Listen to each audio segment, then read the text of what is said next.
नमस्कार दोस्तों, चलिए जानते हैं झारखंड की 50 फटाफट बड़ी खबरों को सिर्फ 10 मिनट में। लेकिन उससे पहले आप यह वीडियो किस जगह से देख रहे हैं हमें कमेंट में जरूर बताएं।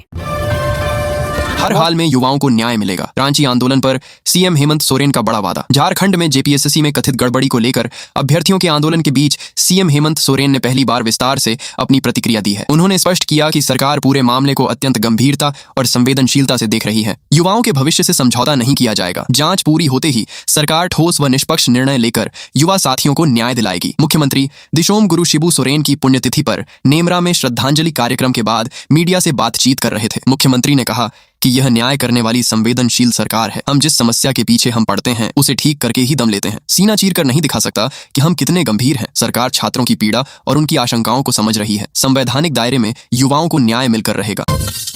छात्रों के आंदोलन पर जयराम महतो का ऐलान। बोले, जरूरत पड़ी तो खुद अनशन पर बैठूंगा। झारखंड में छात्रों के आंदोलन के बीच झारखंड लोकतांत्रिक क्रांतिकारी मोर्चा जेएलकेएम के प्रमुख जयराम महतो ने प्रभात खबर डिजिटल से खास बातचीत में बड़ा बयान दिया है। उन्होंने कहा कि यदि छात्रों की मांगों पर सरकार ने गंभीरता नहीं दिखाई और जरूरत पड़ी तो वह स्वयं भी छात्रों के समर्थन में अनशन पर बैठेंगे। उन्होंने कहा कि यह आंदोलन युवाओं के भविष्य से जुड़ा है और इसे राजनीतिक रंग देने की कोशिश नहीं की जानी चाहिए। जयराम महतो ने कहा कि हाल ही में हुई सर्वदलीय बैठक में उन्होंने छात्रों के मुद्दे को प्रमुखता से उठाया था। उनका कहना है कि सरकार को इस आंदोलन को गंभीरता से लेना चाहिए और छात्रों की मांगों पर जल्द निर्णय करना चाहिए। उन्होंने आरोप लगाया कि मुख्यमंत्री हेमंत सोरेन इस मामले में टाल मटोल का रवैया अपना रहे हैं।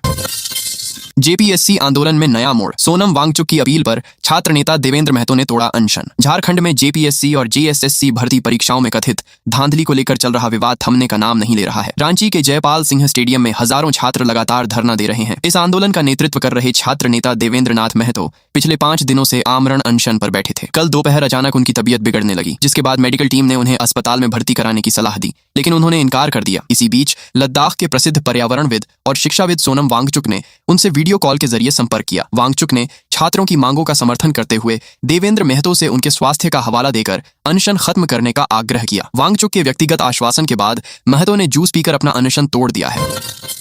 झारखंड में मानसून के साथ कुदरत का कहर।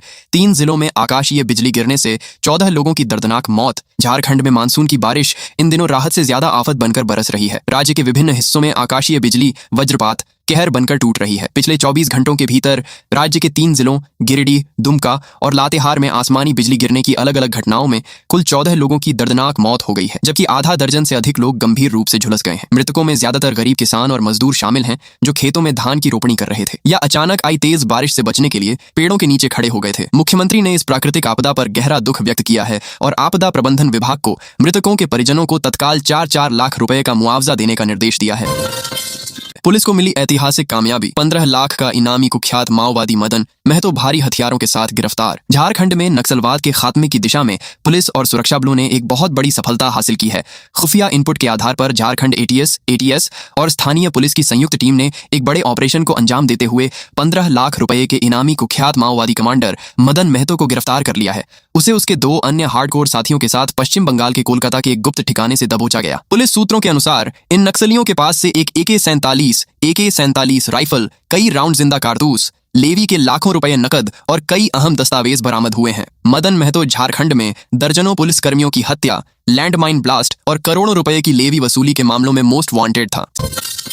सेल अधिकारियों के लिए दिवाली से पहले बड़ा तोहफा। बोकारो स्टील के 9 GM प्रमोट होकर बने CGM, steel authority of India limited. SAIL के अधिकारियों के लिए एक बड़ी और खुशियों भरी खबर आई है। सेल प्रबंधन ने एक साथ अपने 55 जनरल मैनेजर GM स्तर के अधिकारियों को प्रमोशन देकर चीफ जनरल मैनेजर CGM के पद पर प्रोन्नत कर दिया है। सेल के कॉर्पोरेट ऑफिस से जारी इस बम्पर प्रमोशन लिस्ट में झारखंड के बोकारो स्टील प्लांट BSL का दबदबा देखने को मिला है। BSL के 9 वरिष्ठ अधिकारियों का नाम इस प्रमोशन लिस्ट में शामिल है। प्रमोशन पाने वालों में H शेखर को बोकारो स्टील प्लांट के कार्मिक पर्सनल विभाग का नया CGM नियुक्त किया गया है, जबकि अन्य अधिकारियों को उत्पादन और तकनीकी विभागों की अहम जिम्मेदारियां सौंपी गई हैं। बोकारो स्टील ऑफिसर्स एसोसिएशन ने इस फैसले का स्वागत करते हुए प्रबंधन को धन्यवाद दिया है।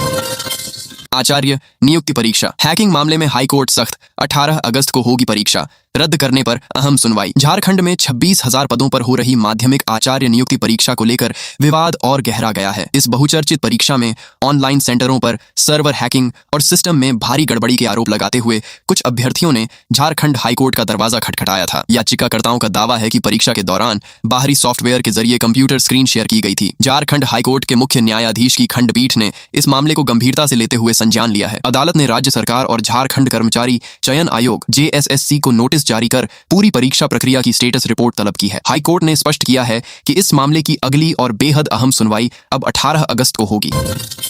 चुनाव से पहले निर्वाचन आयोग का बड़ा एक्शन। झारखंड वोटर लिस्ट से हटाए गए 43.61 लाख नाम। ड्राफ्ट जारी। आगामी झारखंड विधानसभा चुनावों को पारदर्शी और निष्पक्ष बनाने के लिए भारत निर्वाचन आयोग ECI ने एक बहुत बड़ा कदम उठाया है। मुख्य निर्वाचन पदाधिकारी ने राज्य भर की नई ड्राफ्ट मतदाता सूची जारी कर दी है। इस विशेष संक्षिप्त पुनरीक्षण अभियान के दौरान एक चौंकाने वाला आंकड़ा सामने आया है। पूरे राज्य की मतदाता सूची से सघन जांच के बाद लगभग 43.61 लाख मतदाताओं के नाम हटा दिए गए हैं। चुनाव आयोग ने स्पष्ट किया है कि ये नाम मृत्यु, स्थायी रूप से पलायन, शिफ्टेड और एक ही व्यक्ति के कई जगहों पर दर्ज नाम डुप्लीकेट एंट्रीज होने के कारण काटे गए हैं। राजनीतिक दलों को इस ड्राफ्ट सूची की कॉपी सौंप दी गई है। धनबाद में बड़ा हादसा टला। बहुमंजिला शांति भवन के मीटर रूम में लगी भीषण आग, मची भारी अफरा तफरी। धनबाद शहर के सबसे व्यस्त और घनी आबादी वाले बैंक मोड़ इलाके में आज दोपहर एक बहुत बड़ा हादसा होते होते टल गया। इलाके में स्थित प्रसिद्ध कमर्शियल और आवासीय बहुमंजिला इमारत शांति भवन में अचानक भीषण आग लग गई। जानकारी के अनुसार आग इमारत के ग्राउंड फ्लोर पर स्थित मुख्य बिजली के मीटर रूम में शॉर्ट सर्किट के कारण लगी। देखते ही देखते आग की लपटें भड़क उठीं और पूरे ग्राउंड फ्लोर व सीढ़ियों पर काला और दमघोंटू धुआं भर गया। धुआं देखकर इमारत में मौजूद दुकानदारों और निवासियों में भारी अफरा तफरी मच गई और लोग जान बचाने के लिए इधर उधर भागने लगे। सूचना मिलते ही स्थानीय पुलिस और दमकल विभाग की 2 गाड़ियां तुरंत मौके पर पहुंची। फायर ब्रिगेड के कर्मचारियों ने लगभग 1 घंटे की कड़ी मशक्कत के बाद आग पर पूरी तरह से काबू पा लिया।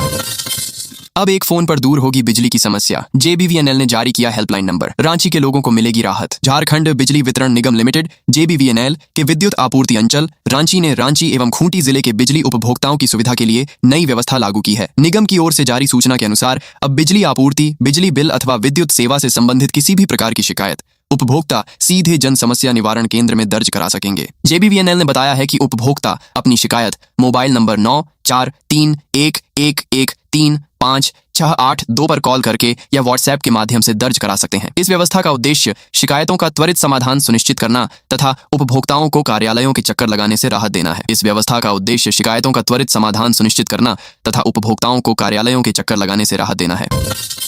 चाईबासा समाचार। हत्या के आरोप में भाई को उम्र कैद, 15,000 रुपए का जुर्माना। पश्चिमी सिंहभूम जिले के कुमारडुंगी थाना क्षेत्र में हुई हत्या के मामले में अदालत ने महत्वपूर्ण निर्णय सुनाया है। प्रधान जिला एवं सत्र न्यायाधीश के द्वारा भाई की हत्या के आरोपी राजेश हेम्ब्रम को आजीवन कारावास और 15,000 रुपए जुर्माने की सजा सुनाई गई है। ये घटना 8 सितंबर 2024 की रात लगभग 7 बजे घटी। कुमारडुंगी थाना क्षेत्र के बड़ा रायकमान गांव में राजेश हेम्ब्रम और उसके भाई बुधन हेम्ब्रम के बीच किसी बात पर विवाद हुआ था। इस विवाद के बढ़ने पर राजेश ने अपने भाई के सिर पर डंडे से वार करके उसकी हत्या कर दी। इस संबंध में कुमारडुंगी थाना में मामला दर्ज किया गया था। घटना के बाद चाईबासा पुलिस ने त्वरित कार्रवाई की और आरोपी राजेश हेम्ब्रम को गिरफ्तार कर न्यायिक हिरासत में भेज दिया।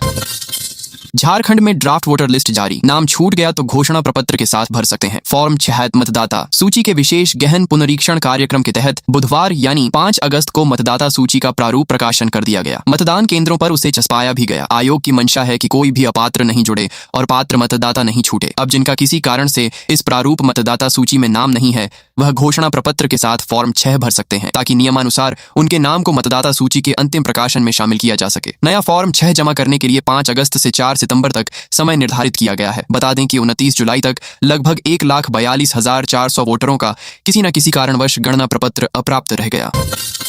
श्रावणी मेले में हाईटेक व्यवस्था। QR कोड स्कैन करते ही शुरू होगा शिकायत निवारण प्रक्रिया। श्रावणी मेला के आयोजन के दौरान देवघर में आवश्यक सुविधाओं का ध्यान रखने के लिए विशेष प्रबंध किए गए हैं। मेला क्षेत्र में यदि किसी प्रकार की असुविधा या कमी का सामना करना पड़ता है तो श्रद्धालु QR कोड को स्कैन करके समस्या को तस्वीर के माध्यम से साझा कर सकते हैं। इसके बाद संबंधित अधिकारियों द्वारा त्वरित समाधान उपलब्ध कराया जाएगा। श्रावणी मेले के दौरान समस्याओं की निगरानी के लिए एक विशेष सेल का गठन किया गया है। यह सेल नियंत्रण